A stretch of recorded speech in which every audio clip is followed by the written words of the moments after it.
Magandang araw po mga kababayan. Ang lulutuin po natin ngayon ay chicken barbecue. Umpisa na po natin. Sa akin pong marinating dish, pinaghalo ko na po lahat. Nilagyan ko po ng 2 tablespoon na garlic, 2 teaspoon ng ground black pepper, half cup sugar, brown sugar po, half cup soy sauce, half cup lemon, 2 kilogram po na 2 kilo na chicken legs, 1 teaspoon po na salt, at atswete po, yung tinunaw na po, half cup.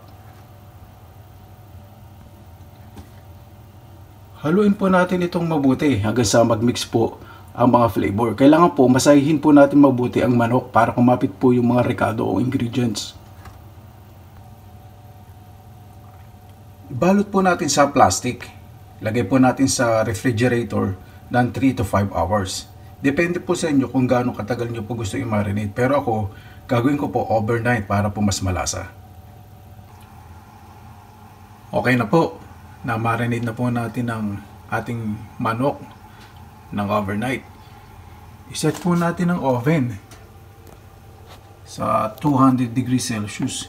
I-set po natin ito sa grill. Ayan, makikita nyo po, grill.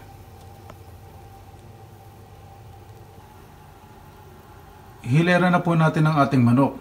Sa ilalim po, may baking sheet at may baking tray. Ang pinag-marinate naman po, huwag nyo pong itatapon.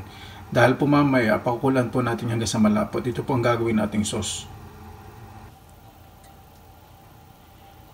Sa loob po ng oven, makikita nyo po, habang naiihaw po natin ng chicken barbecue, yung liquid po, sinasalo po ng baking sheet. At sinusuportahan naman po ng baking tray.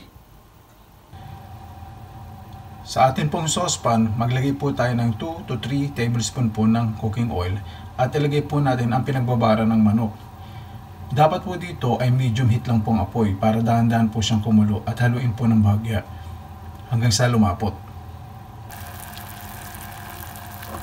Habang lumalapot po ang ating sauce, ilagay po natin ng 2 tablespoon na banana ketchup at 1 tablespoon po ng tubig o mineral water. Haluin po natin bahagya.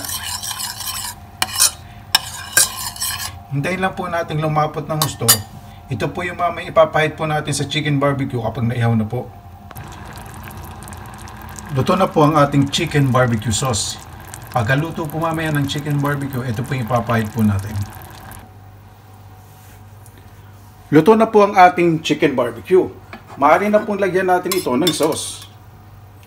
Ito po yung sauce na niluto po natin kanina. Spread lang po natin mabuti. Maraming salamat po sa inyong pasensya at oras. Sa iba pa pong recipe, maaari po kayong bumisita sa Pinilakang Lakbay Channel. Kain na po tayo! God bless at ingat po lagi. Magandang araw!